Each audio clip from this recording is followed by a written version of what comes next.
Is Tailwind still a good scheduling tool for Pinterest marketing in 2021? Should I still be using this tool? How do I set up my smart schedule? I have gotten a ton of questions related to Tailwind for Pinterest since I published the 2020 version of this video. So I thought I would bring you a new update along with some of the additional changes that happened in 2021 to tailwindapp.com. The official Pinterest scheduling tool out there. I mean, there's a few other official ones, but this is the most popular one by far.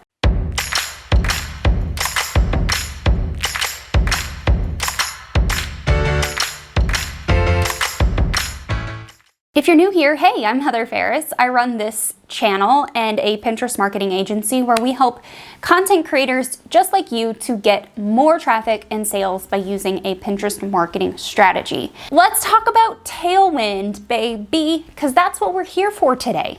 I'm also going to give you a really quick Tailwind walkthrough video showing you how I am scheduling my pins in Tailwind now. And it will also showcase the new dashboard that Tailwind released late last year, early this year. So why don't we get started with what's new in the Tailwind app and this new tool. So probably the most important and top of mind thing is they actually changed their pricing model. Okay, so let's just quickly talk about the Tailwind pricing tiers and these new changes going forward for new users. Now, if you're an old user, you already have an existing account, these changes do not impact you as of the date of recording this video. Now, I will ask Elisa at Tailwind if those that have old accounts can switch to the new ones, or if they're going to be forced into the new plans. I don't think that's going to be the case because you agreed and you signed up for the existing plan. So again, if you have that question, let me know in the comments below and I will get you an answer. Otherwise, this is for all new people going forward. The monthly pricing for the lowest tier is $19.99 per month. With that $19.99 per month, you get to add an Instagram and a Pinterest handle that you can schedule on. You get 100 posts per month, 200 Tailwind Create designs, and that will include Pinterest, Instagram, and Facebook. Now, Instagram and Facebook Create designs are coming. They're not released yet. On the second tier, it's $39.99 per month, and you get 1,000 pins per month. Well, you actually get 4 accounts that you can tie to that one subscription. The 1,000 posts per month averages out to about 8.3 posts per day. So you could definitely pin your Instagram and your Pinterest pins using this plan. And you get unlimited Tailwind Create designs. Now, I don't really think it's relevant for anyone watching my channel to sign up for the highest paid tier, which is $79.99 a month, or if you pay for it on a yearly basis, it's $39.99 per month annually. That's just like overkill, I think, in my opinion, unless you're an agency and you're pinning for multiple accounts. Let's talk about kind of Tailwind Create versus Tailwind Canva pricing. I think the reason why they structured this new model is to compete with Canva in a way, because the Canva pricing is $119.99 a year, and if you added up $119.99 a year and the yearly fee for the pro plan, the very basic one, it's about that much per year. So again, I really don't think if I were brand new to using Tailwind, I would sign up for that lowest tier. I would probably sign up for the middle tier, but you're not going to catch me paying $39.99 a month for a scheduling tool. Let's just talk really quick about the Tailwind workflow and what we're seeing with some of the changes. Now, Tailwind did a study, and you can read this on their blog if you go to bit.ly/Pinterest Heather. They did a whole analysis of a bunch of pins, and basically what they found is just because you're publishing through Tailwind or other pinners are publishing through Tailwind, they didn't actually see diminished returns overall.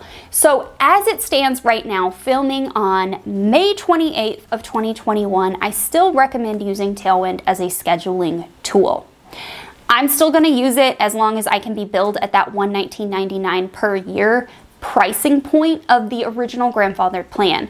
Now, if they force me in one of those new tiers, I don't think I'll stick around because I just don't see the benefits of it for my brand. You can go about this multiple different ways. So right now I am testing actually publishing pins to Pinterest via the native Create tab on Pinterest, and then pulling those pins into Tailwind for all of my repins.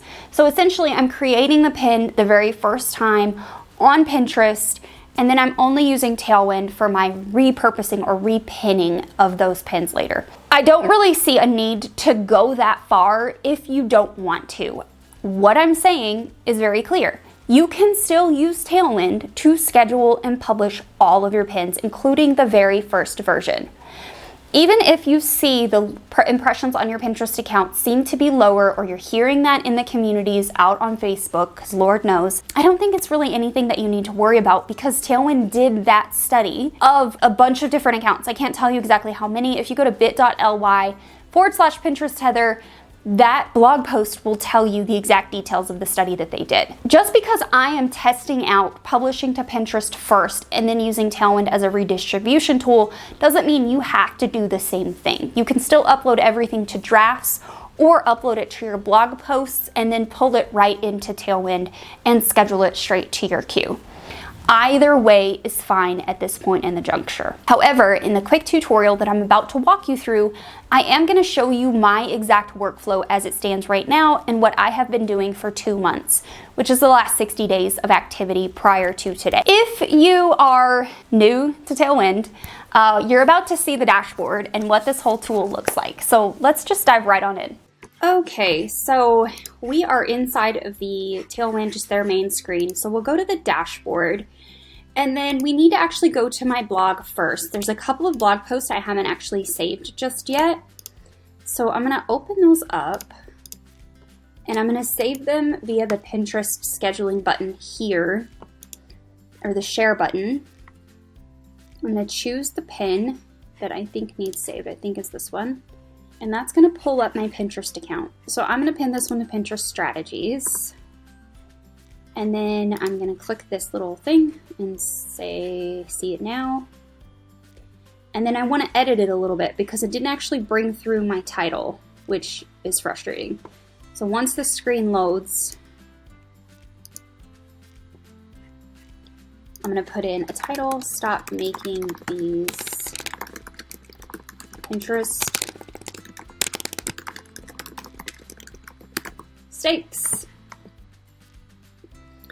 Okay, and then I'm gonna put the alt text in, and that's it. I'm gonna go ahead and save that. Now from here, what I usually am doing is hitting the schedule button, and I'm clicking and putting this on the other relevant boards that I want it to go to. Okay, and then I'm using an interval that is longer than normal. So I'm using a 7-day interval right now for myself, and I'm going ahead and I'm adding this to a community. And that's it. That is exactly how I'm doing my own Tailwind schedule right now. If you go to your dashboard, you'll actually be able to see the pin in your queue, and you'll see that it's not every 1 day anymore, it's every 7. So this is the pin I just pinned. This is not the same one, this is a different one. So this one will repin again in 7 days. So on Saturday, June 5th, it will pin again. And you can see I have a couple of pins already in the schedule that had a previous 7-day interval on them. So I would do the exact same thing for the other blog posts, but this is my exact strategy right now for Tailwind and Pinterest. The way that you use Tailwind with Pinterest may be different than the way that I use it, so I'd be interested to hear how you are using it for scheduling your pins. Are you just using it for redistribution, or are you scheduling your pins on Tailwind first? Let me know in the comments down below.